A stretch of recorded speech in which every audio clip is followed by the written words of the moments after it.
Operation ಆಗತ್ತೆ ಅಂತ ದಿನಗಳನ್ನ ದೂಡುತ್ತಿರುವ ದರ್ಶನ್ಗೆ ಸಂಕಷ್ಟ ಸನ್ನಿಹಿತವಾಗಿದೆ. ಕೊಲೆಗೆ ಸಂಬಂಧ ಆರೋಪಿಯ ಜಾಮೀನು ಕುರಿತು ಆದೇಶ ಇವತ್ತು ಹೊರಬೀಳಲಿದೆ. ಈ ಕುರಿತ ಒಂದು ರಿಪೋರ್ಟ್ ಇಲ್ಲಿದೆ ನೋಡಿ.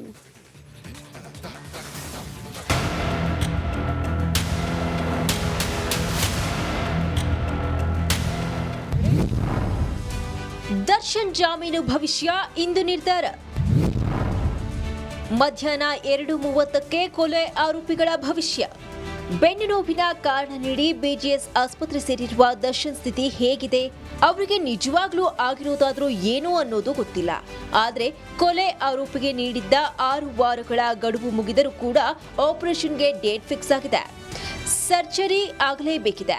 ಬಿಪಿ ಇರುವ ಕಾರಣ ಸ್ವಲ್ಪ ತಡವಾಗ್ತಿದೆ ಅಂತ ಕೋರ್ಟ್ಗೆ ಹೇಳಲಾಗಿತ್ತು.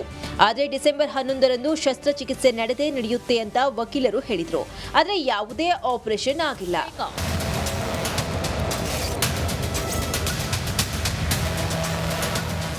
ರೆಗ್ಯುಲರ್ ಬೇಲ್ಗಾಗಿ ಕಾದು ಕೂತಿರುವ ದರ್ಶನ್ ಆಪರೇಷನ್ ಡ್ರಾಮಾ ಮಾಡಿದ್ದಾರಾ ಅನ್ನೋ ಮಾತು ಕೇಳಿ ಬಂದಿದೆ. ಆರೋಪಿಗೆ ಸರ್ಜರಿ ಆಗುತ್ತಾ ಇಲ್ವಾ ಅಂತ ನೋಡಿಕೊಂಡು ಬೇಲ್ ಬಗ್ಗೆ ನಿರ್ಧರಿಸಲು ಕೋರ್ಟ್ ಕಾದಿತ್ತು. ಅದರಂತೆ ದರ್ಶನ್ಗೆ ಆಪರೇಷನ್ ಆಗದಿದ್ದಕ್ಕೆ ಇಂದು ಹೈಕೋರ್ಟ್ನಲ್ಲಿ ಆದೇಶ ಹೊರಬೀಳುವ ಸಾಧ್ಯತೆ ಇದೆ. ಇಂದು 7 ಆರೋಪಿಗಳ ಬೇಲ್ ಭವಿಷ್ಯ. ದರ್ಶನ್ ಸೇರಿ 7 ಆರೋಪಿಗಳ ಬೇಲ್ ಭವಿಷ್ಯ ಇಂದು ನಿರ್ಧಾರವಾಗಲಿದೆ. ದರ್ಶನ್, ಪವಿತ್ರ ಗೌಡ, ಅನುಕುಮಾರ್, ಲಕ್ಷ್ಮಣ್, ನಾಗರಾಜು, ಪ್ರದೂಷ್, ಜಗದೀಶ್ ಅಲಿಯಾಸ್ ಜಗ್ಗ ಜಾಮೀನು ಭವಿಷ್ಯ ಇಂದು ನಿರ್ಧಾರವಾಗಲಿದೆ.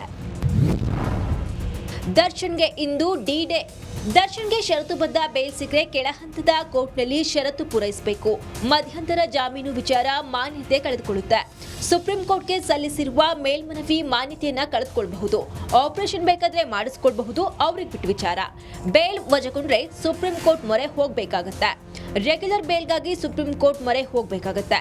ಮಧ್ಯಂತರ ಬೇಲ್ ಬಗ್ಗೆಯೂ ಹೈಕೋರ್ಟ್ ಆದೇಶ ಮುಖ್ಯವಾಗುತ್ತೆ. ರೆಗ್ಯುಲರ್ ಬೇಲ್ ಅರ್ಜಿ ವಜಾ ಆಗಿ ಮಧ್ಯಂತರ ಜಾಮೀನು ಸಿಕ್ಕರೆ ಯಾವುದೇ ಟೆನ್ಷನ್ ಇಲ್ಲದೆ ದರ್ಶನ್ ಆಸ್ಪತ್ರೆಯಲ್ಲೇ ಇರಬಹುದು. ಮಧ್ಯಂತರ ಬೇಲ್ ವಿಸ್ತರಣೆಯಾದ್ರೆ ಮೇಲ್ಮನವಿ ಊರ್ಜಿತವಿರುತ್ತೆ. ಹೀಗಾಗಿ ಇಂದು ದರ್ಶನ್ ಸೇರಿ 7 ಆರೋಪಿಗಳಿಗೆ ಜಾಮೀನು ಸಿಗುತ್ತಾ ಇಲ್ವಾ ಅನ್ನೋ ಕುತೂಹಲಕ್ಕೆ ತೆರೆ ಬೀಳುವ ಸಾಧ್ಯತೆ ಇದೆ. ನಾಗರಾಜ್, ರಿಪಬ್ಲಿಕ್ ಕನ್ನಡ, ಬೆಂಗಳೂರು.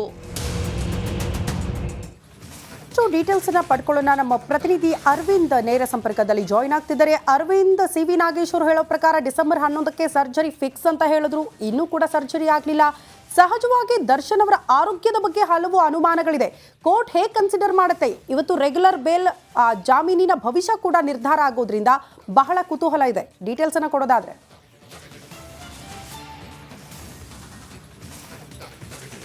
ಶ್ರುತಿ, ಖಂಡಿತವಾಗ್ಲೂ ಇವತ್ತು ದರ್ಶನ್ ಅವರಿಗೆ ಬಿಗ್ ಡೇ ಅಂತಾನೆ ಹೇಳ್ಬೋದು. ಇವತ್ತು ಸಂಪೂರ್ಣವಾದಂತಹ ಆದೇಶ ಹೊರಬೀಳಲಿದೆ. ಇದ್ರ ಜೊತೆಗೆ 7 ಆರೋಪಿಗಳು ಅಂದರೆ ದರ್ಶನ್, ಪವಿತ್ರ ಗೌಡ, ಅನುಕುಮಾರ್, ಜಗದೀಶ್ ಹಾಗೂ ನಾಗರಾಜ್, ಪ್ರದೂಷ್ ಲಕ್ಷ್ಮಣ್ ಇವರೆಲ್ಲರ ಜಾಮೀನಿನ ಭವಿಷ್ಯ ಇವತ್ತು ನಿರ್ಧಾರವಾಗುವಂಥದ್ದು.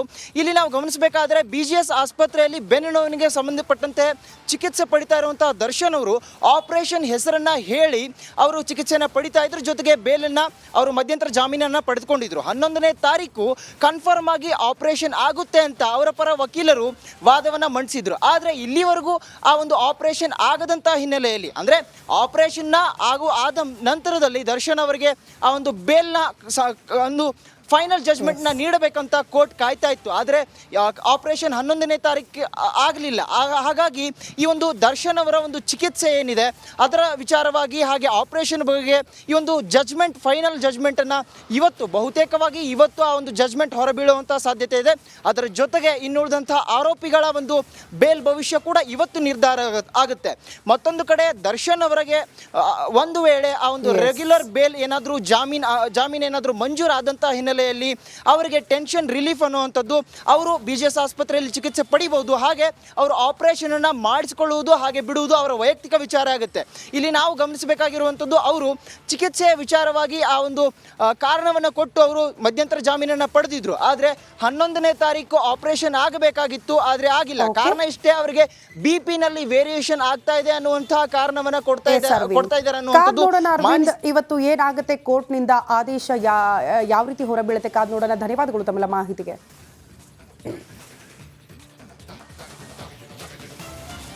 ಜೈಲಿನಿಂದ ಮಗನನ್ನ ನೋಡೋದಕ್ಕೆ ಬಂದ ತಂದೆ ಅರೆಸ್ಟ್ ಆಗಿದ್ದಾರೆ. ಮಗನಿಗಾಗಿ ಅಪ್ಪ ತಂದಿದ್ದ ಬ್ಯಾಗ್ನಲ್ಲಿ ಗಾಂಜಾ ಇರೋದು ಪತ್ತೆಯಾಗಿದೆ. ಮಗನ ಸ್ನೇಹಿತ ಕೊಟ್ಟಿದ್ದ ಬ್ಯಾಗ್ ತಂದು ತಗಲಾಕೊಂಡಿದ್ದಾರೆ ಅಪ್ಪ. ಮನ ಕಲಕುವ ಘಟನೆಗೆ ಸಾಕ್ಷಿಯಾಗಿದೆ ಮಂಡ್ಯ ಕಾರಾಗೃಹ. ಕೆಂಪಯ್ಯನ ದೊಡ್ಡಿಯ ಶಿವಣ್ಣ ಜೈಲು ಪಾಲಾಗಿದ್ದಾರೆ. ಮಂಡ್ಯ ಜಿಲ್ಲೆ ಮಳವಳ್ಳಿ ತಾಲೂಕಿನ ಕೆಂಪಯ್ಯನ ದೊಡ್ಡಿ ಕೊಲೆ ಕೇಸ್ನಲ್ಲಿ ರೌಡಿ ಶೀಟರ್ ಮನೋಹರ್ ಬಂಧನ ಆಗಿದೆ. ಹಾಗಾಗಿ ಮಗನನ್ನ ನೋಡಿ ಬರಬೇಕು ಅಂತ ಅವರ ತಂದೆ ಶಿವಣ್ಣ ಜೈಲಿಗೆ ಹೊರಟಿದ್ರಂತೆ. ಆ ಸಂದರ್ಭದಲ್ಲೇ ಈ ರೌಡಿ ಶೀಟರ್ ಇದ್ದಾನಲ್ಲ, ಈ ಬಂಧನಕ್ಕೆ ಒಳಗಾಗಿದ್ದಾನಲ್ಲ ಮನೋಹರ್, ಆತನ ಸ್ನೇಹಿತ ಒಂದು ಬ್ಯಾಗ್ ಕೊಟ್ಟನಂತೆ. ಇಲ್ಲ, ಇದನ್ನ ತಗೊಂಡು ಹೋಗಿ ಕೊಡಿ ಅಂತ. ಶಿವಣ್ಣ ಅವರು ಒಳಗಡೆ ಏನಿದೆ ಅಂತ ಚೆಕ್ ಮಾಡಲಿಲ್ಲ, ತಗೊಂಡು ಹೋದ್ರು. ಒಳಗಡೆ ಬ್ಯಾಗ್ ತೆಗೆದುಕೊಂಡು ಹೋಗಬೇಕು ಅಂದರೆ ಎಲ್ಲ ರೀತಿಯಲ್ಲೂ ಪರಿಶೀಲನೆ ಆಗುತ್ತೆ. ಅದರಲ್ಲಿ ಗಾಂಜಾ ಇರೋದು ಪತ್ತೆಯಾಗಿದೆ. ನಮ್ಮ ಮನೋಹರ ಅನ್ನುವಂಥ ವ್ಯಕ್ತಿಯ ತಂದೆ ಶಿವಣ್ಣ ಅನ್ನುವಂಥವ್ರು ಕೆಂಪಯ್ಯನ ದೊಡ್ಡಿ ಅಲ್ಗೂರು ಅಂತ ಗ್ರಾಮದಲ್ಲಿ ಬಂದಿರ್ತಾರೆ. ಅವರು ಇಲ್ಲಿ ಭೇಟಿ ಸಮಯದಲ್ಲಿ ಆತನಿಗೆ ಬಳಕೆಗೆ ಅಂತೇಳಿ 2 ಜೊತೆ ಬಟ್ಟೆ ತೆಗೆದುಕೊಂಡು ಒಂದು ಬ್ಯಾಗ್ ಒಳಗಡೆ ತಂದು ಗೇಟಲ್ಲಿ ಕೊಟ್ಟಿರ್ತಾನೆ. ದ್ವಾರದಲ್ಲಿ ನಮಗೆ ಯಾವುದೇ ವಸ್ತುಗಳು ಬಂದರೂ ಕೂಡ ನಾವು ಸಂಪೂರ್ಣವಾಗಿ ಪರಿಶೀಲನೆ ಮಾಡಿ ಏನೂ ಇಲ್ಲ ಅಂತೇಳಿ, ಯಾವುದೇ ನಿಶ್ಚಿತ ವಸ್ತುಗಳು ಇಲ್ಲ ಅಂತ ಹೇಳಿ ಕಂಡು ಬಂದ ನಂತರನೇ ನಾವು ಕೊಡುವಂಥ ವ್ಯವಸ್ಥೆ ಇರುತ್ತದೆ. ಅದನ್ನು ನಾವು ಎಂದಿನಂತೆ ಅವನು ಕೊಟ್ಟಿರುವಂಥ ಶಿವಣ್ಣ ಕೊಟ್ಟಿರುವಂಥ ಬ್ಯಾಗ್ನ ನಾವು ಸರ್ಚ್ ಮಾಡಬೇಕಾದ್ರೆ ಬ್ಯಾಗ್ನಲ್ಲಿ ಒಂದು ಗಾಂಜಾ ಥರದ ವಸ್ತು ಇರೋದು ಕಂಡು ಬಂದಿರುತ್ತೆ. ಇಮಿಡಿಯೇಟ್ ನಾವು ಅದು ಬ್ಲೇಡಲ್ಲಿ ಕಟ್ ಮಾಡಿ ಎಲ್ಲ ಓಪನ್ ಮಾಡಿ ಚೆಕ್ ಮಾಡಿದಾಗ ಅಲ್ಲಿ ಗಾಂಜಾ ಕಂಡು ಬಂದಿದೆ. ಶಿವಣ್ಣ ಅವ್ರನ್ನ ವಶಕ್ಕೆ ಪಡ್ಕೊಂಡು ನಾವು ಇಲ್ಲಿ ಯಾರು ಶಿವಣ್ಣ ನೋಡ್ಲಿಕ್ಕೆ ಬಂದಿರುವಂಥ ವ್ಯಕ್ತಿ ಮನೋಹರನ್ನ ನಾವು ವಿಚಾರಿಸಿದಾಗ ಆತ ಹೇಳ್ತಾನೆ, ಇಲ್ಲ ಸರ್ ನಂದಲ್ಲ ಬ್ಯಾಗು, ಬಟ್ಟೆ ಮಾತ್ರ ನಂದು, ಬ್ಯಾಗ್ ಬಂದು ನಮ್ಮ ಕೇಸ್ನಲ್ಲಿರುವಂಥ 7 ನಾಗ ಅಲಿಯಾಸ್ ನಾಗೇಶ ಅದು ಅಂತ ಹೇಳ್ತಾರೆ. ನಾಗೇಶನ ವಿಚಾರಿಸಿದಾಗ ಹೌದು ಸರ್ ಬ್ಯಾಗ್ ನಂದೇ ಅಂತ ಹೇಳಿ ಒಪ್ಕೊಂಡಿರ್ತಾನೆ. ಅದರಂತೆ ನಾವು ನಮ್ಮ ಮಂಡ್ಯ ಪಶ್ಚಿಮ ಪೊಲೀಸ್ ಠಾಣೆಯಲ್ಲಿ ಪ್ರಕರಣ ದಾಖಲೆ ಮಾಡಿದ್ದೀವಿ. ಮನೋಹರ ಅನ್ನುವಂಥ ಬೀದಿ ಬದಿ ವ್ಯಾಪಾರಿಗಳ ಒಳತಿಗಾಗಿ ಸರ್ಕಾರ ಲಕ್ಷಾಂತರ ರೂಪಾಯಿ ಖರ್ಚು ಮಾಡ್ತಾ ಇದೆ. ಆದರೆ ಅದರ ಪ್ರಯೋಜನ ಮಾತ್ರ ಅವರಿಗೆ ಸಿಗ್ತಾ ಇಲ್ಲ. ಇದೇನಪ್ಪ ಹೀಗೆ ಹೇಳ್ತಾ ಇದ್ದೀವಿ ಅಂತೀರಾ? ಈ ಸ್ಟೋರಿ ನೋಡಿ. ಕುಡುಕರ ಅಡ್ಡೆಯಾದ ಸ್ಟ್ರೀಟ್ ಮಾರ್ಕೆಟ್, ಪಾಲಿಕೆ ನಿರ್ಲಕ್ಷ್ಯ, ಹಳ್ಳ ಹಿಡಿದ ಸರ್ಕಾರಿ ಪ್ಲಾಟ್. ಈ ದೃಶ್ಯ ನೋಡಿ, ನಶೆ ಏರಿಸಿಕೊಂಡು ಕುಡುಕರು ಹೇಗೆ ಮಲಗಿದ್ದಾರೆ ಅಂತ. ಎಲ್ಲಿ ನೋಡಿದರೂ ಕುಡಿದು ಎಸೆದ ಬಾಟಲಿಗಳು, ಕಸ ಕಡ್ಡಿಗಳು, ವಾತಾವರಣವೇ ಗಲೀಜಾಗಿದೆ. ಇದು ಮಂಗಳೂರಿನ ಸ್ಟೇಟ್ ಬ್ಯಾಂಕ್ನಲ್ಲಿರುವ ಬೀದಿ ಬದಿ ವ್ಯಾಪಾರಿ ವಲಯ. ಆದರೆ ಇಲ್ಲಿ ವ್ಯಾಪಾರ ಆಗ್ತಿಲ್ಲ, ಬದಲಾಗಿ ಅನಾಚಾರವೇ ಜಾಸ್ತಿಯಾಗಿದೆ.